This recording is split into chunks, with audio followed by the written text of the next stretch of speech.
Welcome back दोस्तों। आज हम डिस्कस करेंगे एक्सरसाइज 1.2 का क्वेश्चन नंबर 5। लास्ट वीडियो में हमने क्वेश्चन नंबर 1 से लेके 4 तक हमने सॉल्व कर लिए थे, है ना। 1 से लेके 4 तक हमने सॉल्व किए थे। अब हमें पढ़ना है क्वेश्चन नंबर 5, है ना। तो लास्ट वीडियो में क्या क्या पढ़ा था? 1 से लेके 5 तक, 1 से लेके 4 तक क्वेश्चन पढ़े थे और हमने फंडामेंटल थ्योरम अर्थमेटिक पढ़ी थी। उस फंडामेंटल थ्योरम में कौन कौन से नंबर यूज हो रहे थे वो भी हमने पढ़ लिए थे। अब क्वेश्चन नंबर 5 करते हैं। क्वेश्चन नंबर 5 लिखा क्या है? Check whether 6 to the power n 6 to the power n 6 to the power n can end with digit 0 और एनी नंबर और एनी नेचुरल नंबर, है ना। अगर क्या है, n is any natural number और n is any natural number, ठीक है। n is any natural number, तो इसका मतलब क्या हुआ? जो 6 की पावर n है वो 0 एंड हो रहा है कि नहीं हो रहा, चेक करना है हो रहा है कि नहीं हो रहा। अगर हम n की वैल्यू कुछ ही पुट कर दें, मतलब कोई सा भी नेचुरल नंबर पुट कर दें, तो सिंपल सी बात है, सोचने वाली बात है। अगर हम n की वैल्यू कुछ भी रखते हैं, अब ऐसा मान लो, अगर कोई नंबर चेक करो, अगर कोई नंबर 0 से एंड हो रहा है, कोई नंबर अगर 0 से एंड हो रहा है तो वो किससे डिवाइड होना चाहिए? 5 से डिवाइड होना चाहिए। 5 से डिवाइड होगा या 10 से डिवाइड होगा? अगर 10 से भी हो रहा है तो उसके 5 तो आने चाहिए, 5 से डिवाइड होगा ही वो। तो अगर कोई नंबर एंड 0 से एंड हो रहा है तो उसके फैक्टर किस फॉर्म में होना चाहिए? 5 होना चाहिए, उसमें 5 आने चाहिए। जो नंबर किससे डिवाइड, अगर कोई नंबर 0 से एंड हो रहा है उसका फैक्टर तो 5 होना चाहिए, मतलब वो नंबर 5 से डिवाइड होना चाहिए। अगर मान के चलो, अगर हम इसी की बात करें 6 टू द पावर n की, तो इसके जो फैक्टर देखें, फैक्टर देखो, अभी बताया कि अगर कोई भी नंबर है जो 0 से एंड हो रहा है तो वो किससे डिवाइड होगा? 5 से डिवाइड होना चाहिए। अगर 5 से डिवाइड हो रहा है तो उसके फैक्टर भी 5 में होना चाहिए। बट इस केस में देखें, अगर इसकी फैक्टर निकालें 6 के, तो 6 के फैक्टर क्या होंगे? 2 और 3 निकलेंगे ना। हो रहा है क्या? It is not possible, it is not possible and the digit 0 because it contain 2 and 3 factor, और 2 and 3 factor तो होगा ही नहीं। समझ आया नहीं आया? बस इतना लिखना है इसमें, ये छोड़ो उसको, थ्योरी पार्ट लिख देना इसको, है ना। अब आते हैं क्वेश्चन नंबर 6 पे। क्वेश्चन नंबर 6 उठाते हैं। 6 में ये लिखा है एक्सप्लेन बाय क्वेश्चन लिखा है explain by 7 into 11 into 13 plus 13 and 7 into 6 into 5 into 4, ये वाला क्वेश्चन है, into 4 into 3 into 2 into 1 plus 5 are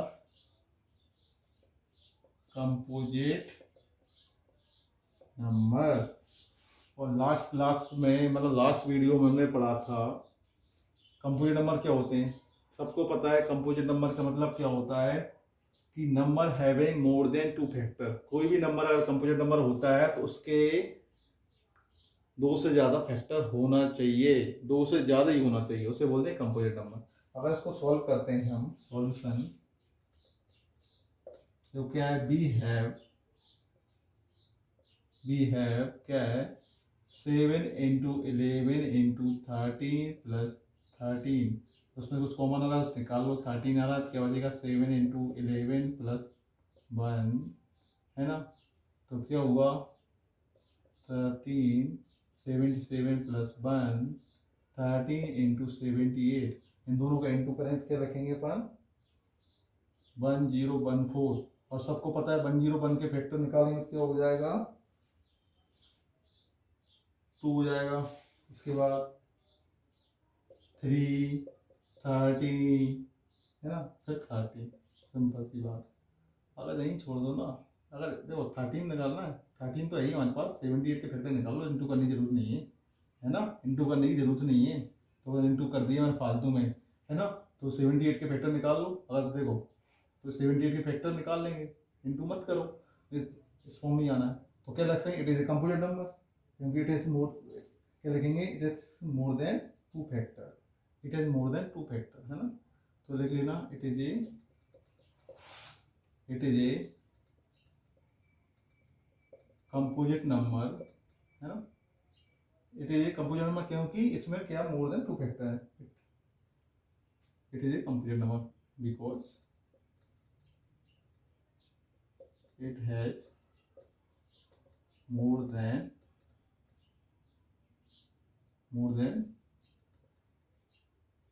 2 factor, 2 factor है, 2 प्रोडक्ट और 2 प्राइम नंबर्स, लिख दो इसे, इसको वैसे लिख सकते हैं, it has more than product of 2 prime numbers, इस तरह लिख सकते हैं इसको ना। और सेकंड वाला भी चेक कर लेना, सेकंड वाला इस तरीके चेक हो जाएगा, सेकंड वाला भी कर लो चेक, इस तरीके से सेकंड वाला हो सकता है, हो जाएगा, है ना। इसको भी कर लेते हैं बस, सॉल्व सेकंड वाले सॉल्व कर लेते हैं, सेकंड वाला भी क्या होगा, कंप्लीट नंबर बताना है, इसको हमें एक्सपेंड करना है कंप्लीट नंबर ना। सेकंड वाले भी लिख लेते हैं, क्या लिखा है हमारे पास, वी हैव क्या 7 into 6 into 5 into 4 into 3 into 2 into 1 plus 5, क्या हो जाएगा इसको, इनका इंटू हो जाएगा।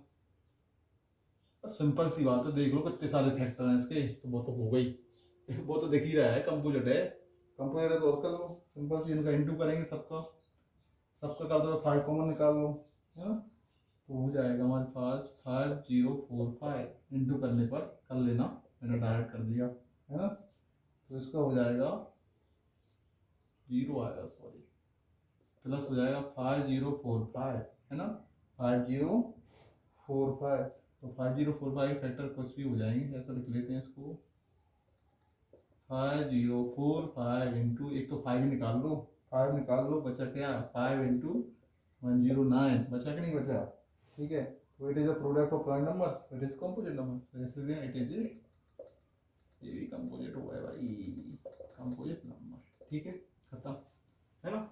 आप क्वेश्चन नंबर कौन सा करते हैं, क्वेश्चन नंबर लास्ट बचा है, लास्ट बचा है क्या, it is a circular path, सबसे सर्कुलर पाथ लिखा आ गया क्वेश्चन नंबर 7 में, अगर कहीं भी सर्कुलर लिखा आए तो उस केस में हमें एलसीएम लगाना है, आंखें बंद करके एलसीएम लगा देना, कोई सा भी क्वेश्चन आता है उसमें लिखा है सर्कुलर, लिखा जाए सर्कुलर, है ना, तो क्या लगा देना वहाँ पे, एलसीएम लगा देना। तो सबसे पहले बात करते हैं क्वेश्चन नंबर 7 में लिखा क्या है, क्वेश्चन रीड कर लेते हैं।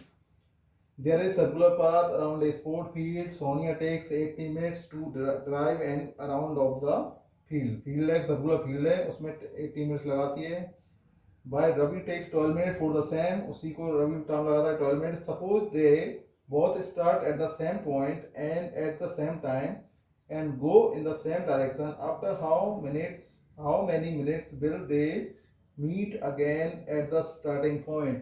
तो इससे इस तरह के क्वेश्चन आते हैं, उस केस में हमें हमेशा एलसीएम फाइंड करना होता है ना। तो क्या लिखेंगे, एलसीएम फाइंड करना है, तो इस क्वेश्चन में क्या निकालना है, दे विल, हमें एलसीएम निकालना मतलब कम बनेंगे एक पॉइंट पर, सिंपल सी बात है, दे विल